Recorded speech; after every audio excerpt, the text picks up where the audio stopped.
और दोस्तों, ये सिर्फ एक कहानी नहीं, ये एक वार्निंग है हर उस लड़की के लिए जो मोहब्बत के मैसेज पर आंखें बंद करके दरवाज़ा खोल देती है। ये कोई फिल्म नहीं दोस्तों, ये पिछले महीने मुल्तान से गायब होने वाली सोबिया की सच्ची कहानी है। बिल्कुल सच्ची। वो सोबिया जिसकी माँ आज भी थानों के चक्कर काट रही है, हर दरवाजे पर एक ही सवाल के साथ, मेरी बेटी कहाँ है? और वो बाप जो दिन भर खेतों में बैठकर मिट्टी को देखता है, आंखों में आंसू और लबों पर बस एक जुमला, मेरी बेटी कहाँ है? दोस्तों, दिल को मजबूत कर लो, क्योंकि अभी तो कहानी शुरू भी नहीं हुई। अस्सलामु अलैकुम दोस्तों, मैं हूँ वज़ीर अली रूंझा और आप देख रहे हैं अजीब इंसान।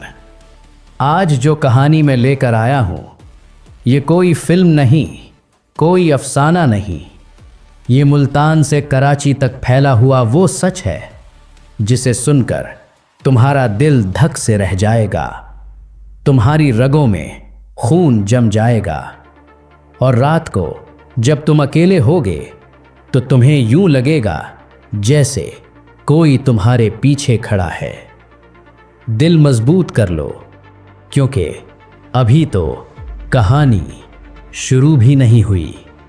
तसव्वुर करो, मुल्तान की तंग, गर्म और धूल भरी गलियां, जहां दोपहर में भी सन्नाटा छा जाता है, जहां कुत्तों की भौंक भी गूंज बनकर लौटती है।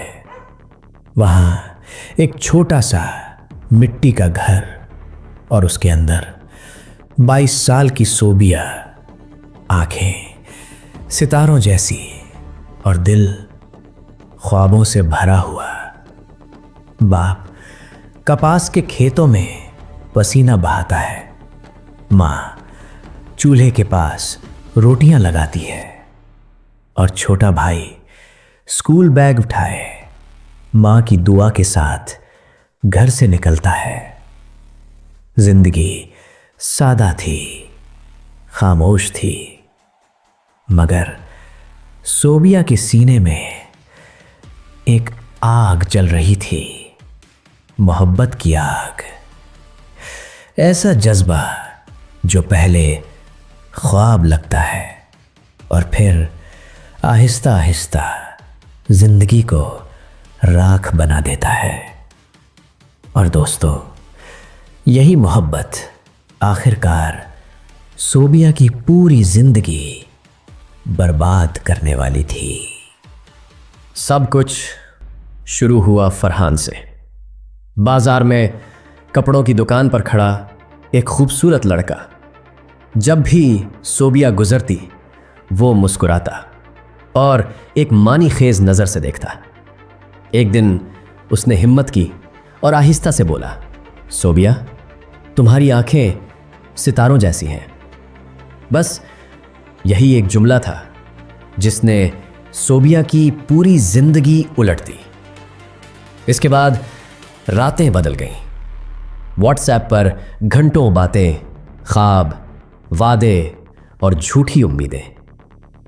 फरहान कहता, मैं तुमसे शादी करना चाहता हूं, मगर तुम्हारे बाप के पास पैसा है, मेरे पास कुछ नहीं, वो कभी नहीं मानेंगे।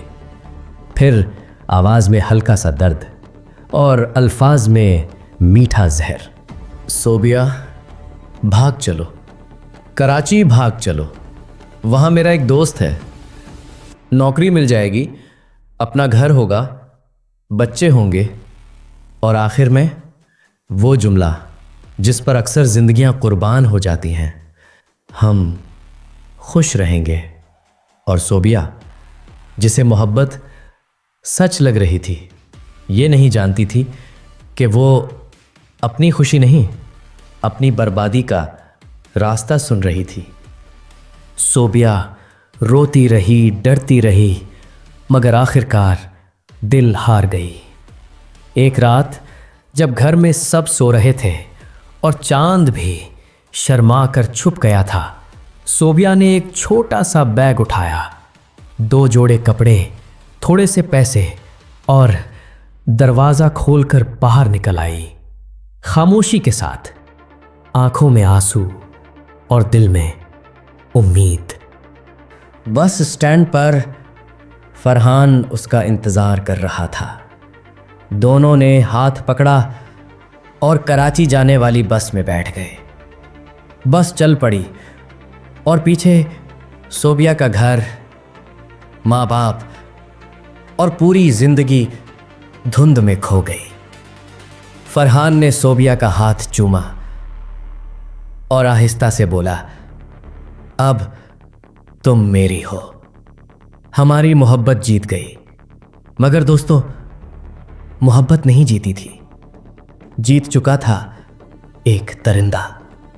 कराची पहुंचे तो फरहान उसे एक गंदी बदबूदार गली में ले गया। एक छोटा सा कमरा, दीवारों पर दाग और हवा में शराब और सिगरेट की तेज बू। सोबिया का दिल जोर जोर से धड़का। उसने खौफजदा होकर पूछा, फरहान, ये क्या जगह है? फरहान हंस पड़ा, वो हंसी जिसमें सच नहीं सिर्फ धोखा था। बस चंद दिन की बात है बेबी, फिर अपना घर होगा। सोबिया ने खामोशी से सर झुका लिया, क्योंकि उम्मीद अब भी जिंदा थी। अगले दिन दरवाजे पर जोर की दस्तक हुई। एक मोटा सा आदमी, काले शीशों वाली ऐनक और चेहरे पर बेरहमी।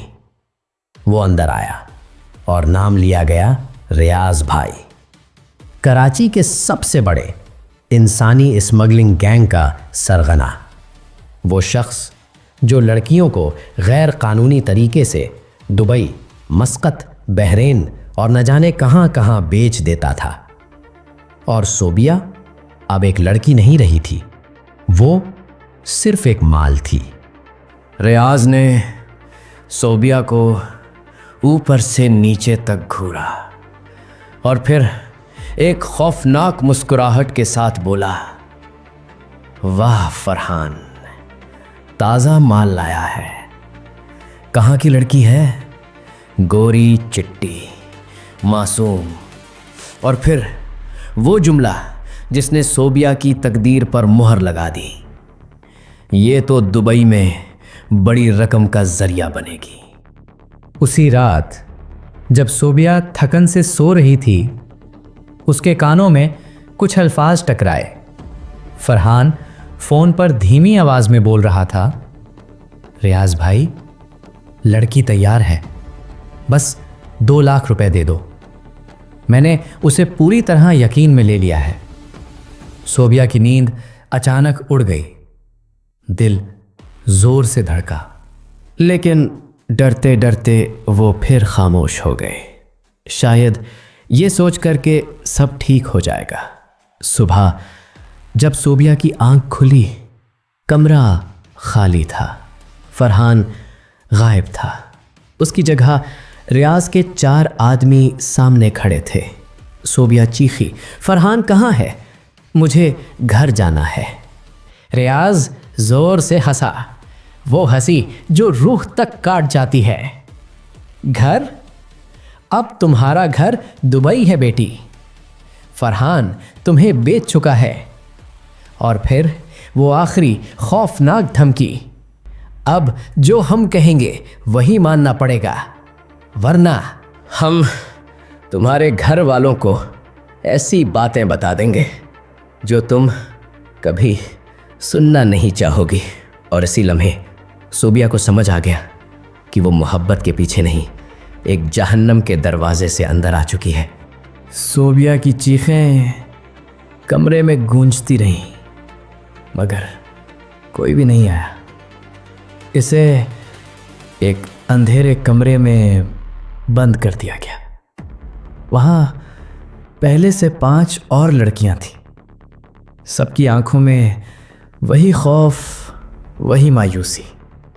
कई दिन गुजरे और फिर एक रात जब समुंदर भी सन्नाटे में डूबा हुआ था, सोबिया और वो 5 लड़कियां एक छोटी सी किश्ती में बिठा दी गईं। वो मुकम्मल तौर पर बेबस थीं, और बोलने की इजाज़त नहीं दी।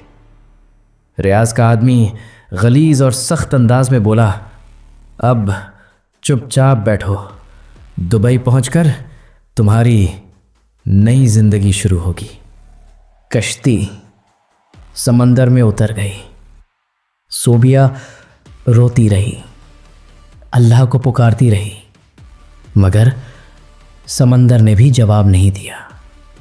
दोस्तों, अभी तो सोबिया की कश्ती समंदर के बीच में है। अगला मंजर दुबई का है। वहाँ क्या हुआ? क्या सोबिया बच पाई, या उसकी आवाज़ आज भी किसी अंधेरी जगह में दब कर रह गई है? अगर तुम्हारा दिल अभी तक धड़क रहा है, अगर तुम्हारी आंखों में आंसू हैं, अगर तुम अगला पार्ट सुनना चाहते हो, तो अभी कमेंट में लिखो पार्ट 2 लेकर आओ, वरना नींद नहीं आएगी। क्योंकि पार्ट 2 में जो हुआ वो सुनकर तुम्हारी रात की नींद हमेशा के लिए उड़ जाएगी। अल्लाह हम सब की बच्चियों को अपने हिफ्ज़ व अमान में रखे, आमीन। अब कमेंट करो, मैं इंतज़ार कर रहा हूँ।